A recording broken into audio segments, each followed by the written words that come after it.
இந்த ஆயுள் பயம், இந்த மரண பயம், நம்ம செத்துருவோமோ, நமக்கு விபத்தாயிருமோ, இந்த நெகட்டிவான ஒரு எண்ணங்கள் மேலோங்கி இருக்கும். அந்த மாதிரியான கிரக நிலைகள் யாருக்கு இருக்குன்னா 2 அமைப்பு தாங்க.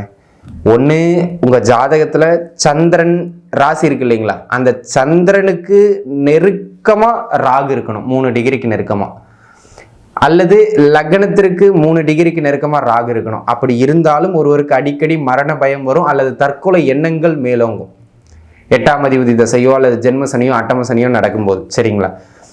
அதே போல உங்க லக்னம் இருக்கு இல்லையா ஜாதகத்துல, அந்த லக்னத்திலேயே மாந்தி யாருக்காவது இருந்தாலும் சும்மா நடந்து போனாலும் நம்ம கீழே விழுந்து ஏதாவது ஆயிருமோ, திடீர்னு எதிர்க்க வர வேண்டி நம்ம மேலே ஏற்றிடுமோ அப்படிங்கிற எண்ணம்லாம் இவங்களுக்கு தான் வரும், சரிங்களா? அந்த மாதிரி ஒரு மரண பயம், விபத்து பயம் இருந்துகிட்டே இருக்கும். லக்னத்தில் மாந்தி அமர்ந்தாலோ அல்லது லக்னத்தில் ராகு அமர்ந்தாலோ அல்லது ராசி சந்திரனுக்கு நெருக்கமாக ராகு இருந்தாலோ, இதெல்லாம் இருந்து 8 குடையனோட தசையும் நடக்குது அப்படின்னு சொன்னால் அந்த மரண பயம் ஒருவருக்கு இருந்துகிட்டே இருக்கும், சரிங்களா? அதை பார்த்து இருந்துக்கிடணும்.